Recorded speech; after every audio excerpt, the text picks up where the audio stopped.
किशोर लाहौरिया धर्मार्थ ट्रस्ट के तत्वाधान में आयोजित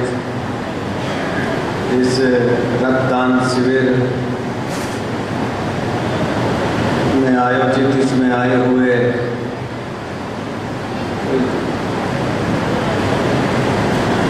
मेरे प्रिय और चहेते, मेरे सपनों को साकार रूप देने वाले बाबा मस्तनाथ विश्वविद्यालय के vice chancellor doctor Markandey Ahuja ji, Vishva Hindu परिषद के महासचिव और हिंदू धर्म की अलख जगाते हुए ऐसे हम सबके प्रिय और चहेते डॉक्टर सुरेंद्र जैन जी, भारतीय जनता पार्टी के जिला अध्यक्ष डॉक्टर कमल जी, आप सबके बीच में विराजमान सम्माननीय प्यारेलाल लाहौरिया जी, स्कूल के समस्त प्राचार्यगण, अध्यापकगण, सम्माननीय बुजुर्गों, धर्मानुरागी माताओं, बहनों, युवा साथियों, प्यारे बच्चों, एक बात अक्सर मैं जहाँ भी जाता हूँ, लगभग सभी जगह कहता हूँ और उसकी आवश्यकता भी है कि नास्ति काम समो व्याधि, नास्ति मोह समो रिपो, नास्ति क्रोध समो वही, नास्ति ज्ञानात् परम सुखम। कि काम से बढ़कर के कोई व्याधि नहीं है, मोह से बढ़कर के कोई शत्रु नहीं है, क्रोध से बढ़कर के कोई अग्नि नहीं है, ज्ञान से बढ़कर के कोई सुख नहीं है। लेकिन ज्ञान कैसा हो? जो हमारे अंदर के, हमारे अंतःकरण के अंधकार को और अज्ञान को और हमारे अंदर के अहंकार को मिटाए, और वो हम लोगों को प्राप्त होता माँ सरस्वती के विद्या मंदिर से। मैं कह सकता हूँ कि इस ट्रस्ट के द्वारा स्कूल में जो शिक्षा दी जाती है बच्चों को, सुयोग्य शिक्षकों के द्वारा निश्चित रूप से जो बात मैंने अभी कही कि वो हमारे अज्ञान को, हमारे अंधकार को और हमारे अहंकार को मिटाता है। शिक्षा का केवल अर्थ जो है केवल सूचनाएं एकत्रित करना नहीं है, बल्कि हम लोगों के अंदर संस्कार पैदा करना, एक व्यवहारिक दृष्टिकोण पैदा करना, और हमारी सारी की सारी हिंदू संस्कृति इसी चीज को आदि से लेकर के और आज तक सिखा रही है कि हमारे जो नैतिक मूल्य जिनके लिए भारतवर्ष पूरे विश्व में जाना जाता रहा है, और उसी की वजह से हम लोगों को विश्व गुरु कहा गया। धन तो बहुत लोगों के पास है, और मैं कहना चाहूँगा कि गीता में 18 अध्याय हैं और उसमें एक 16वां अध्याय, जिसमें पूरे के पूरे 16वें अध्याय में दान की महिमा कही गई है। और दुर्भाग्यवश हमारे कुछ एक लोगों के द्वारा दान को केवल मात्र अर्थ से जोड़ दिया गया कि केवल पैसा देना ही दान है, लेकिन दान का केवल इतना अर्थ नहीं है। दान का अर्थ बहुत व्यापक है। चाहे हम चिकित्सा के क्षेत्र में कहीं किसी की असहाय की, पीड़ित की, दुखी की सहायता कर रहे हैं, वो भी बड़ा दान है। किसी भूखे प्यासे की मदद कर रहे हैं, वो भी बड़ा दान है। कोई ठंड से जो है जकड़ा जा रहा है, हम वस्त्र दान कर करके उसकी मदद, वो भी एक बड़ा दान है। हम शिक्षा के द्वारा, क्योंकि मेरा ऐसा मानना, मेरी अपनी थिंकिंग ऐसी है कि शिक्षा के द्वारा समस्त विकास के द्वार खुलते हैं, और जो समाज शिक्षित रहा है उस समाज में सदा ही, क्योंकि शिक्षा रास्ता दिखाती है, अच्छा बुरा हमारे लिए क्या है, क्या ठीक है, क्या गलत है, उसका भास हमें शिक्षा कराती है। इसलिए ऐसे संस्थान जहाँ हम बच्चों को ऐसे अच्छे संस्कार, ऐसी अच्छी शिक्षा देते हैं तो निश्चित रूप से बधाई के पात्र हैं। और ये पूरा का पूरा लाहौरिया परिवार जो कि गीता के इस 16वें अध्याय को मूर्त रूप साकार रूप देते हुए, क्योंकि गीता में कहा है कि कर्तव्य पालन ही सबसे बड़ा धर्म है, यानी एक ही शब्द में धर्म की व्याख्या करते हैं। और वो कर्तव्य पालन भिन्न भिन्न, माँ का कर्तव्य पालन है अपने बच्चों का अच्छे से पालन पोषण करे, अच्छे उसमें संस्कार डाले। संतान का कर्तव्य अपने माता पिता की आज्ञा माने, उनकी सेवा करे, उनकी आज्ञा में रहे। इसी प्रकार से पूरे समाज में जो भी व्यक्ति, यानी बहुत अमीर लोग भी हैं लेकिन इस तरह के कार्य नहीं कर पाते। तो मैं तो यही कहूँगा कि जिस पर ईश्वर की कृपा होती है, जिसमें ऐसे संस्कार होते हैं, अभी मुझसे मन से बोल रहे थे कि लाहौरिया परिवार के तो ये जीन में ही है, और डॉक्टर साहब ने जैसा कहा था कि ये तो हमारे हिंदू धर्म में, हमारी संस्कृति में, हमारी आत्मा में ही ये जीन है कि हम लोग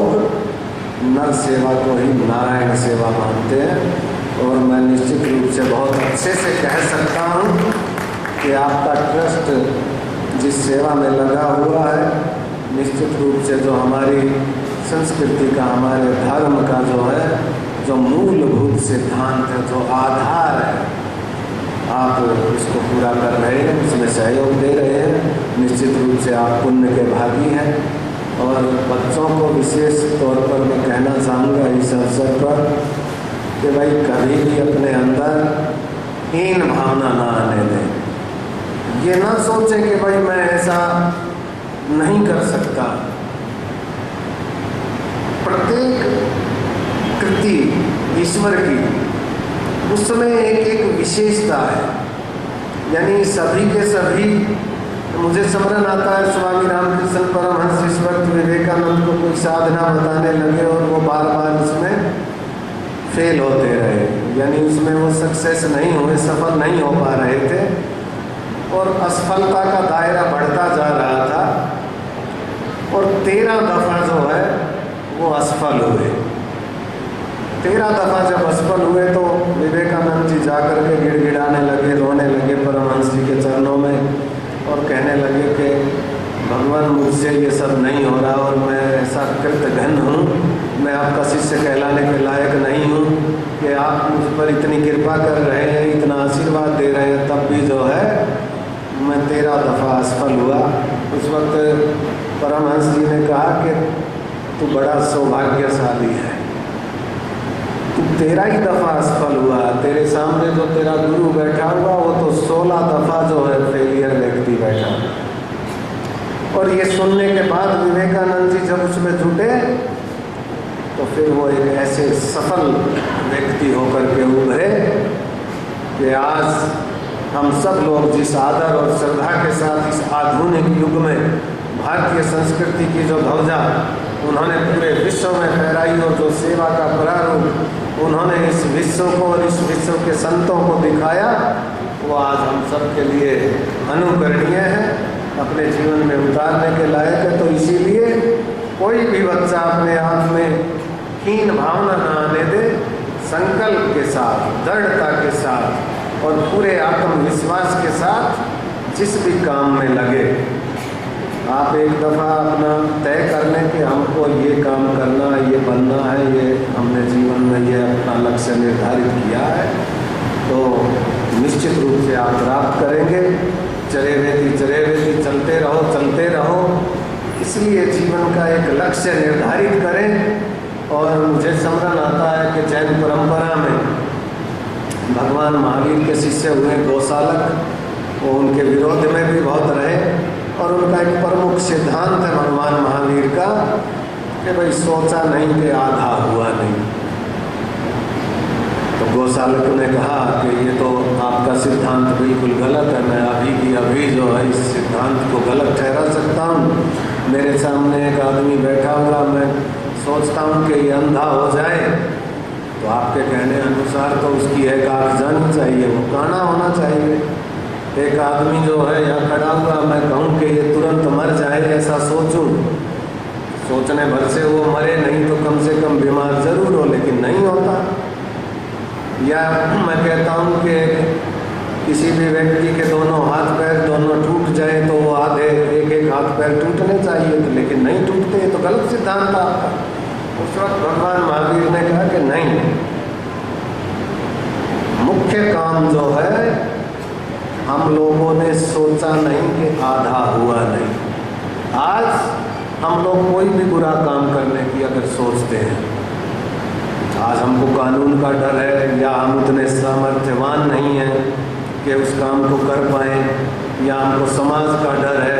हम उतने सामर्थ्यवान नहीं हैं, लेकिन अनायास, चाहे वो इस जन्म में ना हो, कभी भी ऐसी सिचुएशन, ऐसी परिस्थिति बन गई तो अनायास हम उस काम को कर बैठे। उस वक्त भगवान महावीर स्वामी जी ने कहा कि मुख्य काम है जमीन में बीज का डलना, और बीज डल गया तो समझो आधा काम हो गया। समय पाकर के, ऋतु पाकर के वो कभी ना कभी उगेगा। इसीलिए हमारी संस्कृति में सकारात्मक सोच पर इतना बल दिया कि हम लोग अच्छा सोचेंगे, हो सकता आज ना कर पाए, हम उतने सामर्थ्यवान ना हो, आज उसमें इतने सक्षम ना हो, लेकिन जिस दिन भी हम ऐसा इस वो सामर्थ्य को प्राप्त करने के लायक हो जाएंगे तो हमसे ना चाहते हुए भी वो अच्छा काम अनायास हो जाएगा। इसीलिए जो है हमारे संतों ने, हमारे आचार्यों ने, हमारे ऋषियों ने, हमारे मुनियों ने, हमारे अवतारी पुरुषों ने